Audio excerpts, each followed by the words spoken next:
I want you to picture two apartments. Same city, same neighborhood, similar rent. The first apartment belongs to someone earning $95,000 per year. Walk inside and you'll find a 75-inch television mounted on the wall, a leather sectional that cost $4,000, a kitchen full of appliances, most still in their original boxes, closets overflowing with clothes, many with tags still attached, a spare bedroom converted into storage for items that haven't been touched in years. This person checks their bank account with a knot in their stomach. They're two missed paychecks away from crisis. The second apartment belongs to someone earning $52,000 per year. Walk inside and you'll notice space. A modest couch, a reasonably sized television, a kitchen with exactly the tools that get used regularly, a closet with clothes that actually get worn. The spare bedroom is actually a bedroom. This person checks their bank account with calm confidence. They have 18 months of expenses saved and invest 20% of every paycheck. Same neighborhood. The person earning almost half as much has nearly 10 times the financial security. This isn't a story about income. It's a story about the hidden relationship between stuff and money that most people never understand. The first person isn't bad with money in any obvious way. They don't gamble. They don't have expensive addictions. They just gradually accumulated a lifestyle that requires every dollar they earn to maintain. The second person discovered something that changed everything. They learned that owning less doesn't mean living worse. It means living deliberately. And deliberate living creates financial margin that most high earners never experience. Today I'm going to walk you through the minimalist money rules that separate people who always have money from people who never do, regardless of income. Understanding that every object you own has ongoing costs you've probably never calculated. Let me start with a concept that will reframe how you think about every purchase you make for the rest of your life. Everything you own costs money twice. The first cost is obvious. It's the purchase price, the number on the receipt. But there's a second cost that most people completely ignore, and it's often larger than the first. The second cost includes storage, maintenance, mental energy, and opportunity cost. That treadmill you bought requires space in your home. Space costs money, roughly $30 to $50 per square foot annually in most urban areas. A treadmill takes up a lot of space. It needs about 20 square feet. That includes the clearance space. That's $600 to $1,000 per year in implicit rent you're paying to store exercise equipment. Think about that. Consider that treadmill that probably hangs clothes most days. The second cost also includes maintenance and upkeep. That boat sitting in your driveway needs winterization, cleaning, registration, insurance, and occasional repairs. The industry rule of thumb suggests annual maintenance costs run about 10% of the boat's cost. A $30,000 boat costs $3,000 per year just to own, even if you never take it on the water. I am not done yet. The second cost includes mental energy too. Every item you own occupies a small slice of your attention. It needs to be cleaned, organized, maintained, insured, worried about, and eventually disposed of. Researchers have found that visual clutter increases cortisol levels and reduces the brain's ability to focus. Your stuff is literally stressing you out in ways you can't consciously perceive. Nope, not over yet. The second cost includes opportunity cost. Every dollar locked up in possessions is a dollar not invested. That $15,000 home gym equipment setup could have been $15,000 in index funds, growing to $50,000 or more over 15 years. You didn't just buy a home gym. You bought a home gym instead of future financial freedom. When you add up these hidden costs, many possessions cost more to own than they cost to buy. The purchase price is just the entry fee. The ongoing costs continue for as long as you possess the item. Minimalists understand this intuitively. They're not avoiding possessions because they hate nice things. they're avoiding possessions because they've calculated the true cost and decided most things aren't worth it. This leads to the first rule that minimalists follow religiously. Rule 1. Calculate cost per use before any purchase. Before buying anything, estimate how many times you'll realistically use it. Divide the total cost by that number. This gives you the cost per use, which is the only honest measure of value. A $200 jacket worn twice costs $100 per wear. A $400 jacket worn 200 times costs $2 per wear. The expensive jacket is actually cheaper in any meaningful sense. This calculation destroys most impulse purchases immediately. That $300 kitchen gadget you'll use twice a year costs $150 per use over the first year. That's an obscenely expensive way to accomplish whatever task it performs. Meanwhile, a $30 tool you use weekly costs less than 60 cents per use over the first year. Cost per use also reveals which purchases are genuinely worthwhile. A $2,000 mattress used every night for 10 years costs about 55 cents per use. That's extraordinary value for something affecting your health and energy every single day. A $1,500 espresso machine used daily for 5 years costs less than $1 per use, likely saving money compared to coffee shop visits. The math cuts through marketing, emotion, and social pressure. It reveals what actually makes financial sense versus what just feels appealing in the moment. Rule 2. Apply the replacement test to everything you already own. Rule 2. Apply the replacement test to everything you already own. Walk through your home and look at each item you possess. Ask yourself a simple question. If this item disappeared today, would I spend money to replace it? Be honest. Would you actually go buy another fondue set? Would you replace that bread maker collecting dust in the cabinet? Would you repurchase those clothes you haven't worn in 18 months? For most items, the honest answer is no. You would not replace them. They exist in your life through inertia, not intention. They were impulse purchases, gifts you felt obligated to keep, or remnants of past hobbies and phases you've moved beyond. These items have negative value. They cost you space, mental energy, and maintenance, without providing corresponding benefit. Every hour spent organizing, cleaning around, or thinking about items you wouldn't replace is an hour stolen from activities that actually matter. Minimalists ruthlessly eliminate items that fail the replacement test. They sell what has value, donate what someone else could use, and discard what serves nobody. The process feels uncomfortable initially, and then liberating once complete. The psychological weight of owning things you don't want or need is substantial. Removing that weight creates mental space that's difficult to describe, But immediately noticeable. Rooms feel larger. Decisions feel simpler. Cleaning takes half the time. You know where everything is because everything remaining has a purpose. Rule 3. Never upgrade out of boredom. There's a pattern I see constantly among people who earn good incomes. But have nothing to show for it. They upgrade perfectly functional items simply because they're bored with them, or because newer versions exist. Their television works perfectly, but the new model has slightly better contrast. Their car runs reliably, but the New Year's model has updated styling. Their furniture serves its purpose, but they've grown tired of looking at it. These upgrades feel like improvements. They're actually wealth destruction disguised as progress. Minimalists maintain a strict policy: never replace something that functions properly. The phone that makes calls, sends messages, and runs apps does. You do not need a replacement simply because a newer phone exists. The car that reliably transports you Does not need replacement because the neighbor bought something shinier. This policy saves enormous sums over a lifetime. Over 30 years, this pattern costs $30,000 to $50,000 in unnecessary purchases. Applied across all categories where upgrade culture operates, the lifetime waste easily exceeds $200,000. Minimalists escape this trap by defining functional clearly. An item remains functional until it genuinely fails to serve its purpose. Boredom is not failure. Desire for novelty is not failure. The existence of newer alternatives is not failure. Actual mechanical breakdown or genuine inability to perform required tasks is failure. Everything else is marketing convincing you to solve problems you don't have. Rule 4. Create friction for spending and ease for saving. Human behavior follows the path of least resistance. If spending is easy and saving is difficult, you'll spend. If saving is easy and spending is difficult, you'll save. Minimalists engineer their environment to make the right choice the easy choice. Spending friction looks like removing stored credit card numbers from online retailers, requiring a 24-hour waiting period before any non-essential purchase, deleting shopping apps from your phone, unsubscribing from promotional emails, and avoiding stores unless you have a specific intended purchase. Saving ease looks like automatic transfers to investment accounts on payday, keeping only small amounts in easily accessible checking, making investment contributions happen before you see the money, and treating savings like a fixed expense rather than an afterthought. These structural changes matter more than willpower. Willpower depletes throughout the day. Environment is constant. Someone relying on willpower to avoid impulse purchases. No matter how dominant they are, they will eventually fail when they're tired, stressed, or emotional.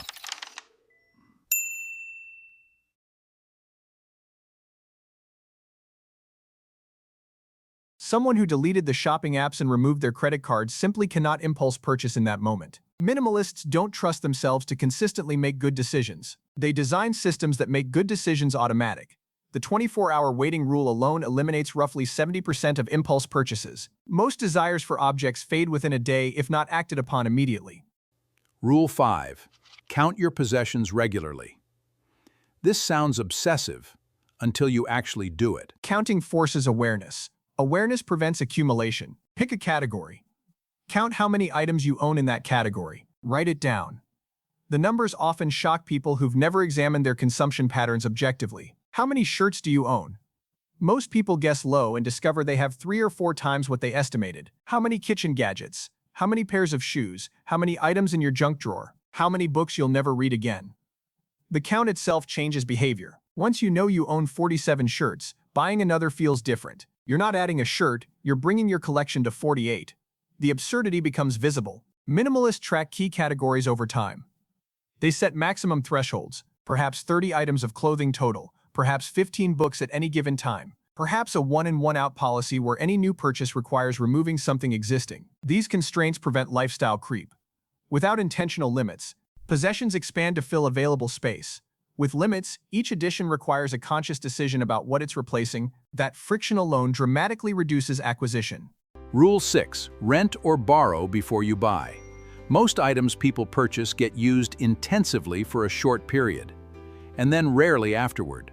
The excitement of newness fades. The initial enthusiasm decreases. The item joins the collection of things owned but seldom touched. Minimalists test this pattern by renting or borrowing before committing to ownership. Want to get into camping? Rent equipment for the first few trips. Want to try woodworking? Borrow tools from a friend or use a makerspace. Want a kayak? Rent several times before purchasing. This approach accomplishes 2 things. First, it reveals whether the enthusiasm is genuine or temporary. Many interests fade after the initial exploration. Better to discover this while renting than after purchasing equipment that collects dust indefinitely. Second, it clarifies exactly what you need. First-time campers often buy too much or buy the wrong things. Renting lets you learn before committing. When you eventually purchase, you buy precisely what's necessary rather than guessing. The buy-first mentality costs people enormously over their lifetimes. Closets and garages across America contain dusty remnants of abandoned hobbies. Ski equipment from the phase when they thought they'd ski regularly. Photography gear from when they imagined becoming serious photographers. Music equipment from bands that played 2 shows. Minimalists avoid becoming museums of past enthusiasm. They test interest before investing. They maintain the flexibility to explore without the burden of ownership. Rule 7. Understand the lifestyle multiplier effect. Every possession you own connects to other possessions. A boat requires a trailer, a hitch-equipped vehicle, storage fees, maintenance supplies, safety equipment, and appropriate clothing. A purchase that seems singular actually triggers a cascade of supporting purchases. This is the lifestyle multiplier. Major purchases multiply into ecosystems of related expenses. The true cost is never just the item itself. Watch how this plays out with common purchases. A home gym requires flooring, mirrors, storage solutions, ventilation considerations, and often renovations to make the space suitable.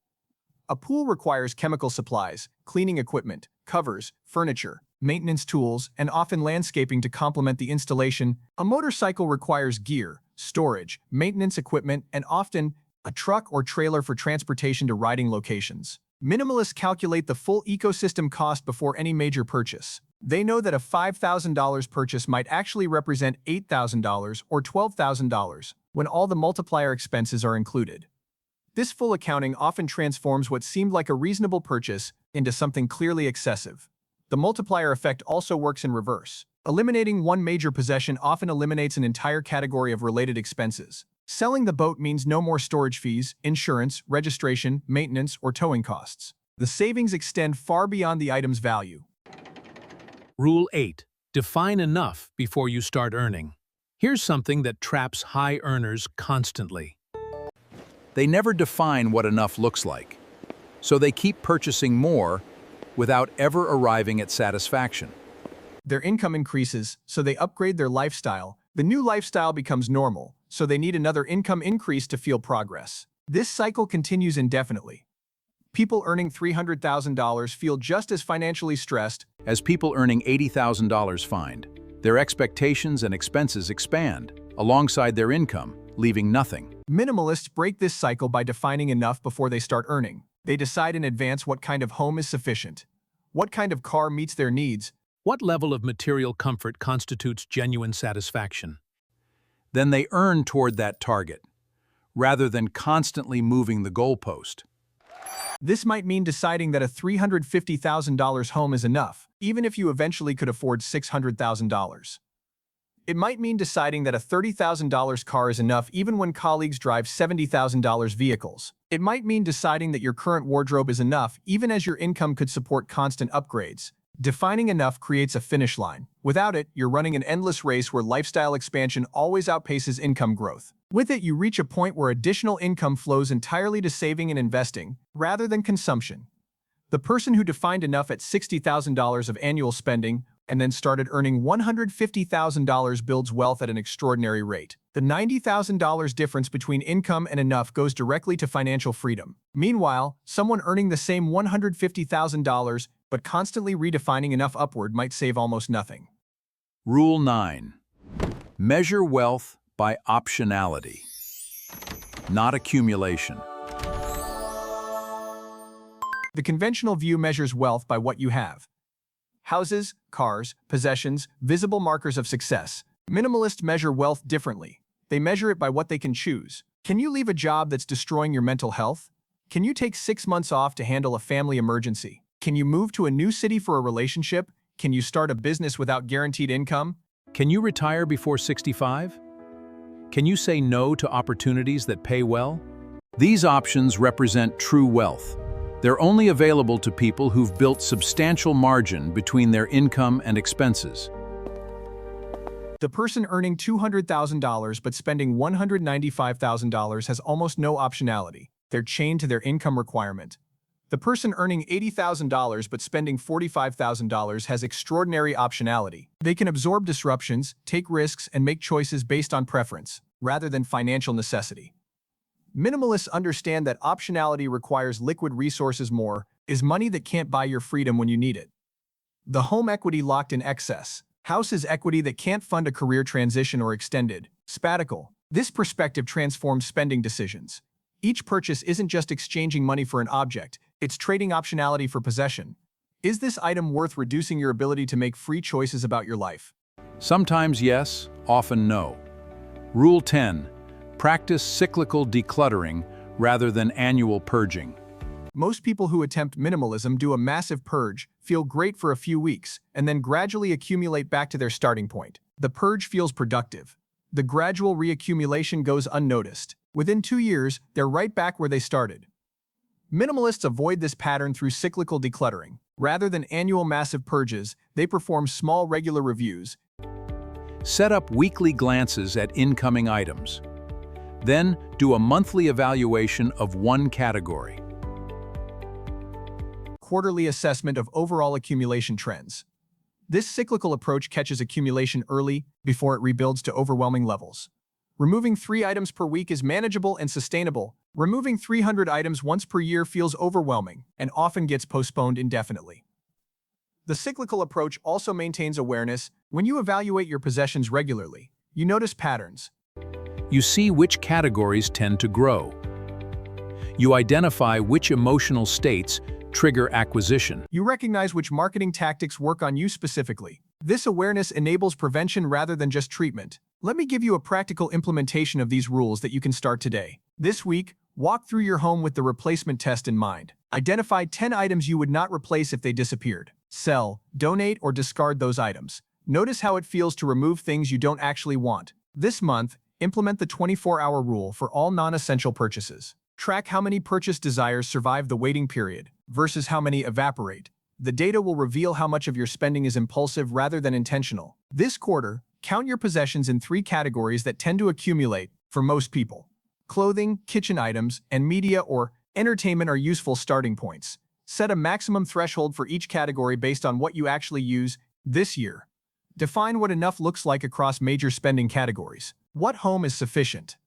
What transportation is adequate? What wardrobe meets your genuine needs? Write these definitions down. Refer to them when temptation arises to exceed your own standards. The financial transformation from these practices compounds over time. Someone who applies these rules consistently for 5 years accumulates substantially less while saving substantially more. The gap between their lifestyle and their income creates wealth that can't be built any other way. Here's what nobody tells you about minimalism and money.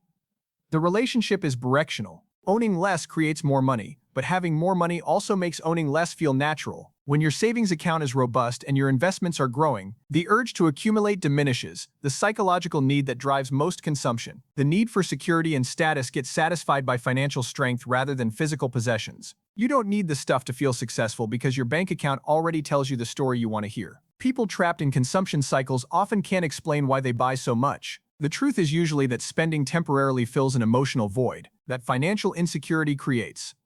Address the insecurity through actual financial strength, and the compulsion to spend often dissolves on its own. This creates a virtuous cycle. Spending less leads to saving more. Saving more creates security. Security reduces the emotional drive to spend. Reduced spending accelerates saving further. Each turn of the cycle reinforces the next. The opposite cycle is equally powerful but destructive. Spending everything creates insecurity. Insecurity drives more spending as temporary emotional relief. More spending deepens insecurity. The cycle continues until some external shock forces a breaking point. The choice between these cycles determines financial trajectory more than income ever could. High earners trapped in the destructive cycle build nothing. Modest earners riding the virtuous cycle build everything. The minimalist rules I've outlined aren't about suffering or deprivation. They're about recognizing that most consumption doesn't actually improve life satisfaction. Research consistently shows that beyond a baseline of security and comfort, additional purchases contribute minimally to well-being. Yet, most people spend as if happiness scales linearly with spending. Minimalists align their behavior with this research. They spend enough to be comfortable and then redirect the excess toward freedom. Rather than accumulation, they end up with less stuff and more life. That apartment I described at the beginning, the one belonging to someone earning $52,000 with 18 months of savings, belongs to someone applying these rules consistently. They didn't get there through exceptional income, they got there through exceptional clarity about what actually matters. The other apartment, the one belonging to someone earning $95,000,